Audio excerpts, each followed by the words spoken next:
This program presents ways to optimize health and well-being. When considering lifestyle changes, please consult with your healthcare provider to ensure they are suitable for you. Hello and welcome. I'm Casey Vakurka. The Knowing Doing Gap, a book by Pfeffer and Sutton, published by Harvard Business School Press, was written to help companies turn knowledge into action and improve business performance.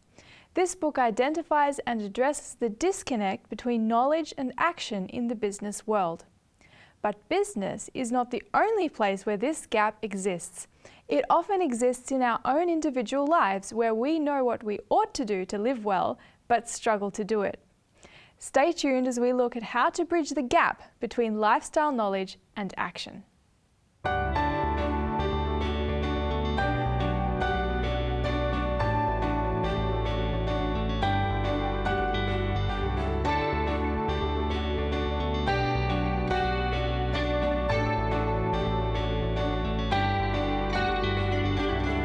I'm so glad you're with us. On this program, we explore ways that you can shape your lifestyle as medicine. Today, we're going to dive into a very vital area of lifestyle medicine: how to make lifestyle changes. This is where the rubber meets the road, where knowledge is applied so that you can actually reap the benefits of healthy habits. Joining us is Lorenzo Berry, a lifestyle coach with a graduate diploma in lifestyle medicine. Lorenzo, welcome, and so glad you can be with us today. Hi, Casey. Thanks for having me. Pleasure to be here. That's great. Now, Lorenzo, you've done quite a bit with lifestyle coaching with people over the years. Can you tell us a little bit about your experience with that? Yeah, sure, Casey. I think it's something I really fell into incidentally in the early days. And that was simply sharing my own health journey and the transition that I had taken. And that was inspiring to others. And then I began to see that information alone wasn't sufficient to make the change. It was looking at what motivates us and how to link that motivation with information in order to make tangible results.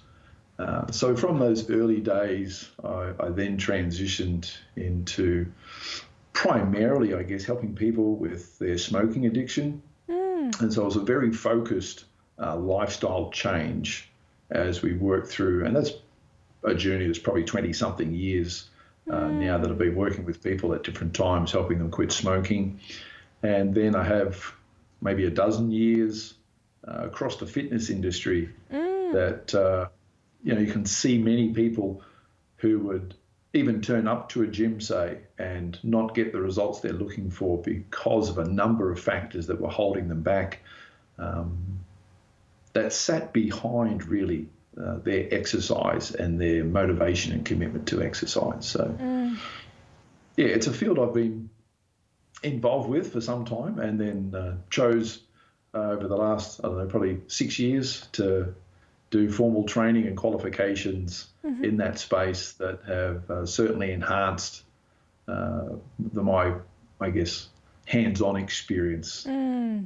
Yeah, and so what would you say makes you most passionate about this kind of thing, helping people on this change process? Yeah, I guess it's really that satisfaction.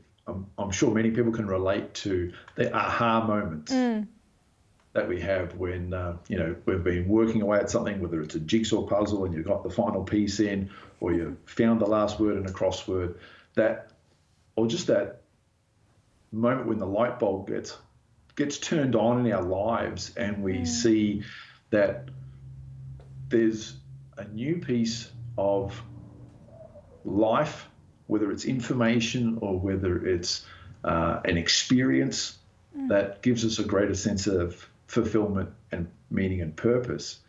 And so those aha moments is really what takes place when we go from having a lot of information but not a lot of action to then allowing someone to take action that's meaningful for them. Yeah.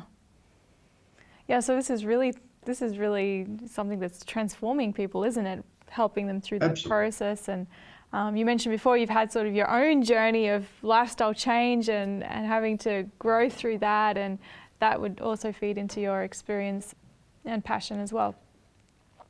So tell us a bit more about this whole change process, because obviously I think most people who are thinking about making lifestyle changes can be faced with all sorts of obstacles and fears, and it can be a very daunting thing to just think about, how am I going to achieve this, or how can I get where I want to be, when it just seems like it's a minefield of challenges. Where would you take someone to start with in this journey? Yeah, sure. And not too long ago, Casey, really the starting point would have been a goal setting process. And you're probably familiar with, SMART goals. They've got to be specific, they've got to be measurable, they've got to be achievable, realistic, time-based, all those sorts of things.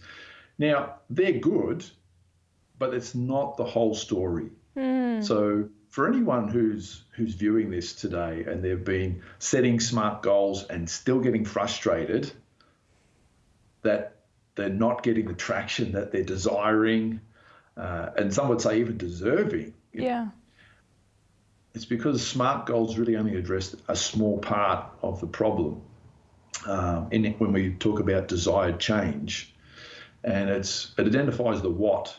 It doesn't really give us much traction in the how. And so maybe if we just take a look at the first slide, I find it kind of humorous, but I guess that depends on your perspective. Whether you identify more as the mouse or more as the cat. But what I want us to take from this picture is this sense of hopes. You can well imagine the cat's looking at the mouse, hoping that this is going to be its dinner. Yeah. We can take it from the perspective of the mouse and say, I hope I'm not the cat's next dinner. So we need to start tuning into, and this can take some time. And I mean, set aside some quiet time where you're uninterrupted and have the opportunity to even write down but think through what are your biggest hopes and what are your biggest fears. And is that in relation to the change you're wanting to make, or is that in terms of just your overall life? Just life generally. Okay. So once we can identify what our hopes and fears are in life generally, then we're on a pathway that we can do something with it. Because whether we're aware of it or not, it's those hopes and those fears that are our enablers or our obstacles in order to make change stick. Wow. Yeah, so that's going pretty deep, isn't it? Because that's like the heart of who you are. Like that would play out in all different levels of your life, those kind of things that you experience, the hopes, the fears. Yeah. Oh, absolutely. And again, if we're in a coaching session, it would take significant time just working on hopes and fears. Wow. So again, don't try and rush this. Don't think, I've got to spare 5 minutes. No, that's not going to work. You need a bit more time investment than that to truly get into your hopes and your fears. And it'll be even worthwhile bouncing them off your significant other, if you're in a relationship or someone else that you can trust, and just sort of say, well, this is what I'm seeing, this is what I'm feeling as my hopes and dreams. But obviously you need to have a significant level of confidence that they'll keep that confidential, because it's very soul-bearing when we start talking about your deepest hopes and fears. Yeah. So is this, this would be something that you really need to have quite clear in your mind. So take whatever time you need to really, really identify and recognize what it is for you, these things. I guess this is what you're saying, right? We need to just cut out that space to really understand what is going on inside us in this respect. Yeah, that's right. And I guess for some people, if maybe we'll just put up the next slide, there's another tool that we have, and this is called a life wheel. Some of the viewers may have seen it before. And this isn't hard and fast, but this is just a way of dividing the domains, our interests, what's important to us, how we have a sense of fulfillment or the time commitments that we have, and looking at our life. I'm not saying that we're differentiated or segmented, but to be able to look at them individually, but see how they're part of a whole. And that's why they're in a wheel or a circle. Like, we need all of these things, and we get to say which ones are important to us. So sometimes when we look at the life wheel, it enables us to dig a little bit deeper into what those hopes and fears are when we start identifying intentionally those different aspects to our lives that hold meaning and value to us. Right. So as we're going around the life wheel, are we, I guess, identifying, like, does this part of the wheel exist in my life, or how much is this taking a chunk up? Like, what are we evaluating here with that wheel? Well, with that wheel, and mate, that's a great question, and I've got another slide for that. So this is a little one I've prepared. So we begin to evaluate. Again, this is all self-reflection. We begin to evaluate how we see ourselves at this point in time in each of those domains that we've identified as meaningful and valuable to us. And so these are just random generated factors.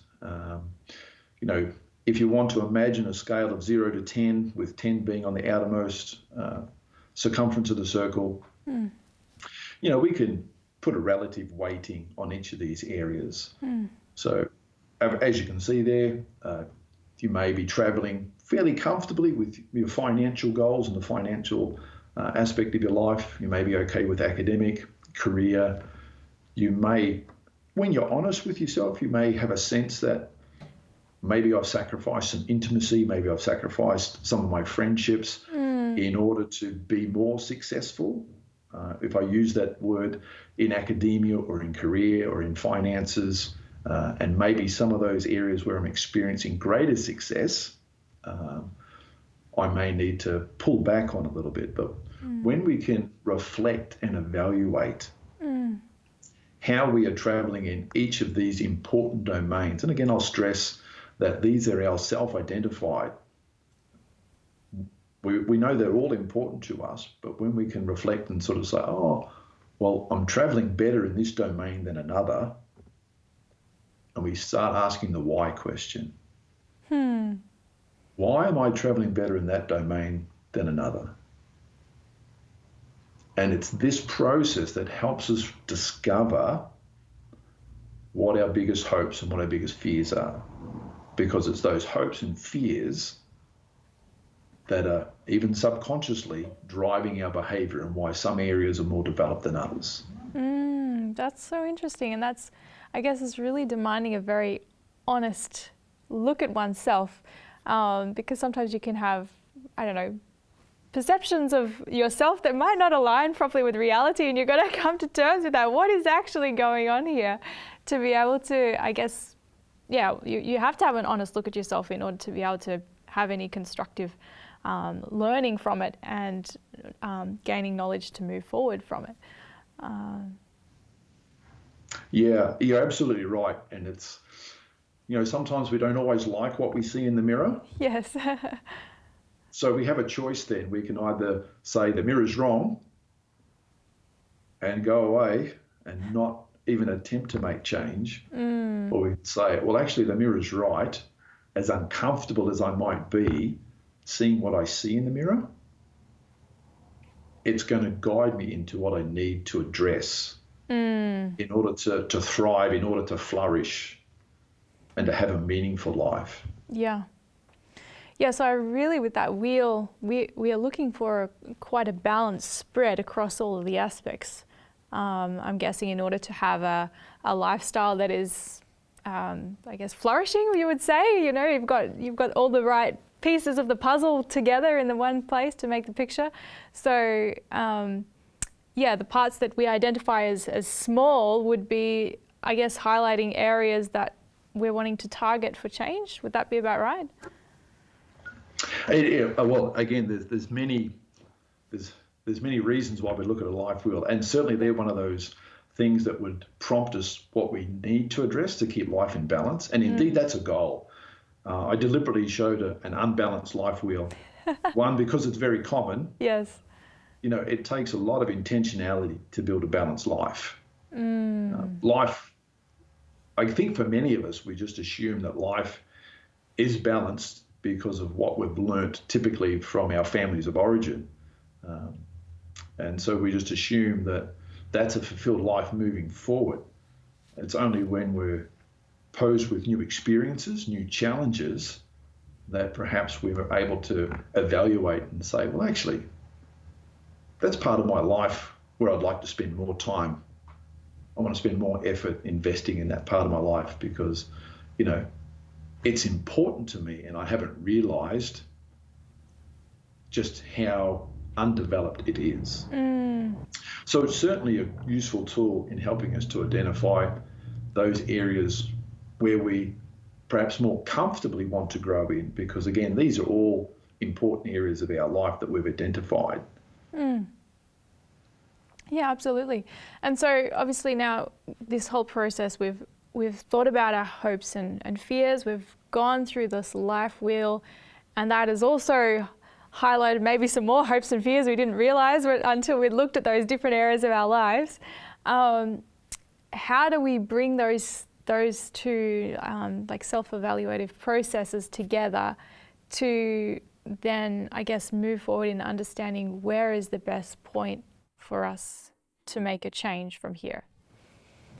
Yeah, great question, Casey. So as we've identified our hopes and fears and we're evaluating how we're succeeding already and where we need more development, then, and again, depending on your personality, this is going to be easier for some people than others, is to keep a record of your daily schedule.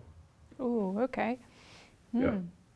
So, and we've got a sample one that we can put on the screen. But, and again, this isn't going to be true for everyone, but just an example of what happens in your day. And we want to do this on a couple of days during the week. We want to choose a day on the weekend and look at how we are living life. What are those elements that are in our life? So just for brevity, you can see on the example that I've skipped time at work. We've got a bit of a morning routine, what time we wake up, what's our morning pattern. In this example, there was a morning devotion. We get out of bed, we have a shower, we dress, prepare breakfast, eat breakfast, watch the morning news, drive to work listening to a podcast. Few examples of what may be in a typical day. Then we have a drive home. Rather than listen to a podcast, we might be talking to friends on the phone, building a little bit of connection.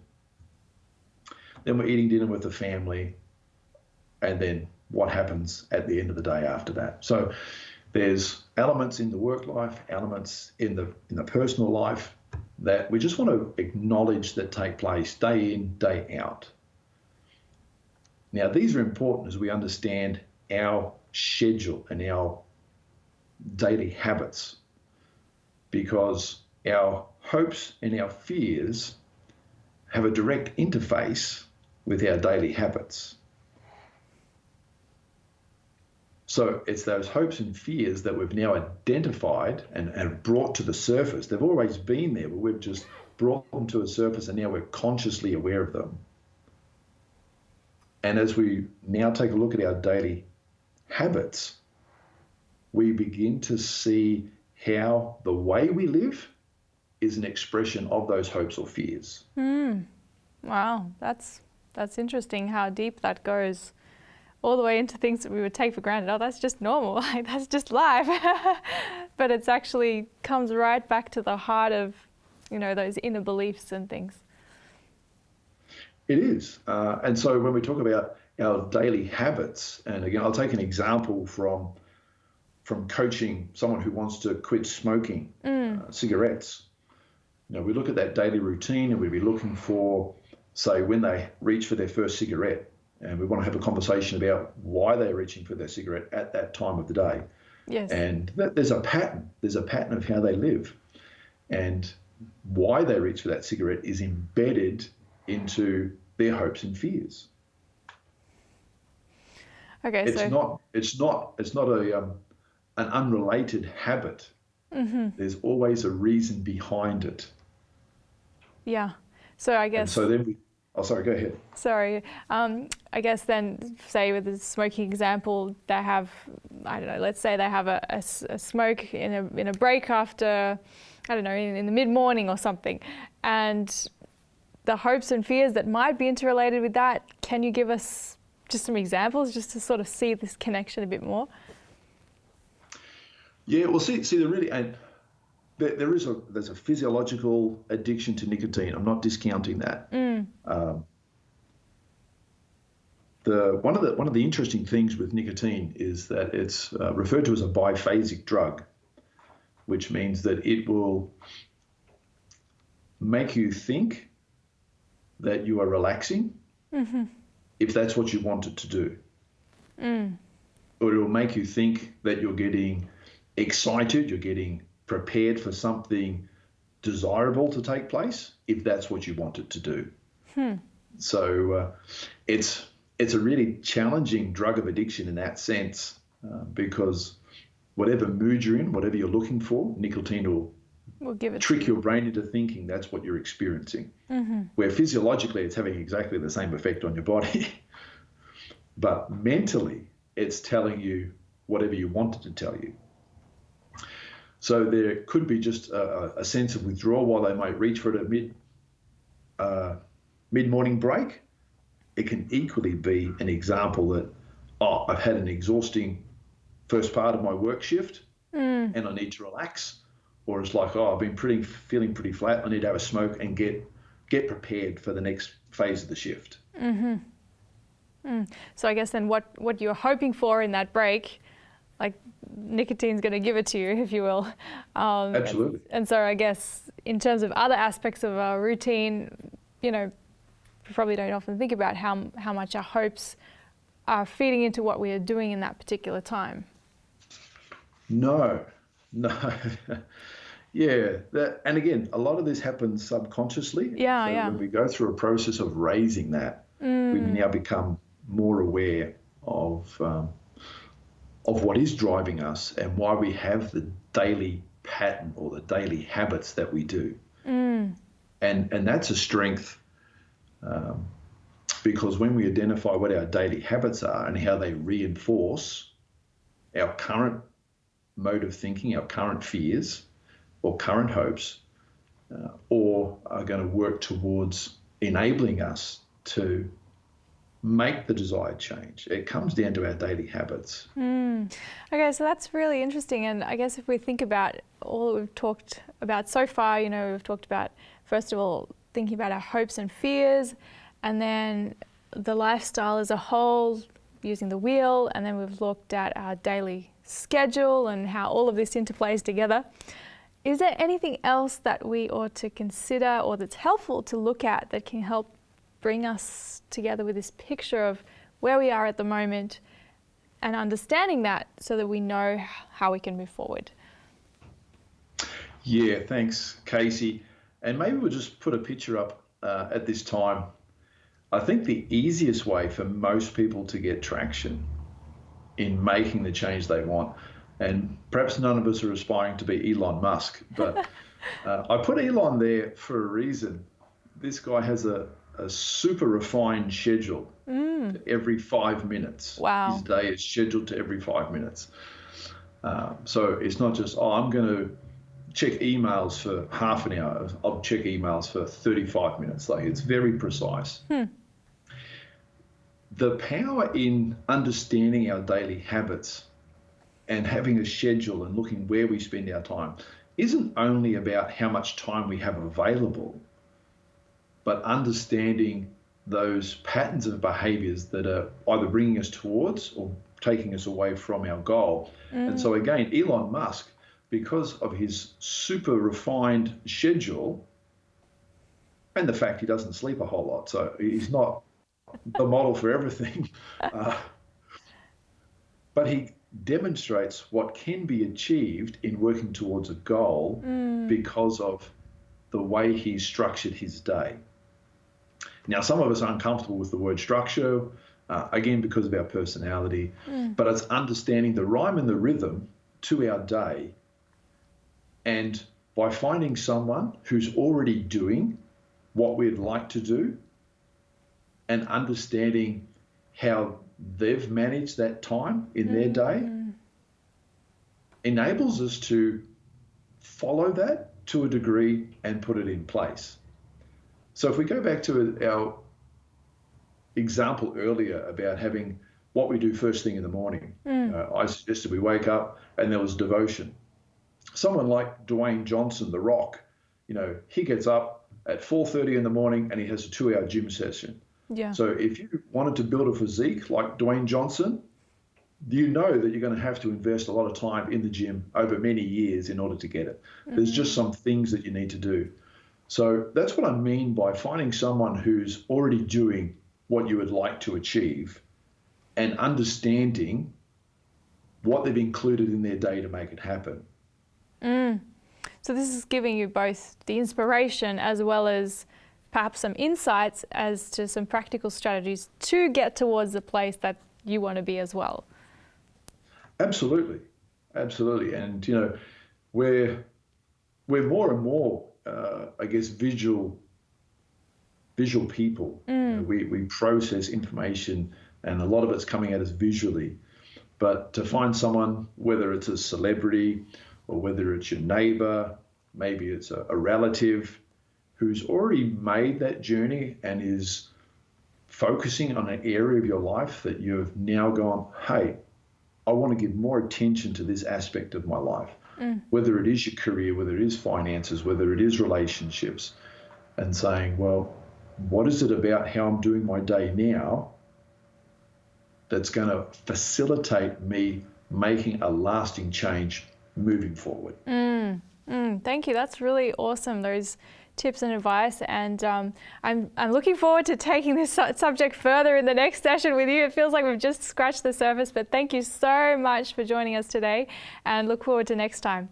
We've been talking with lifestyle coach Lorenzo Berry about how to make lifestyle changes. And this is an essential part of how you can make your lifestyle as medicine.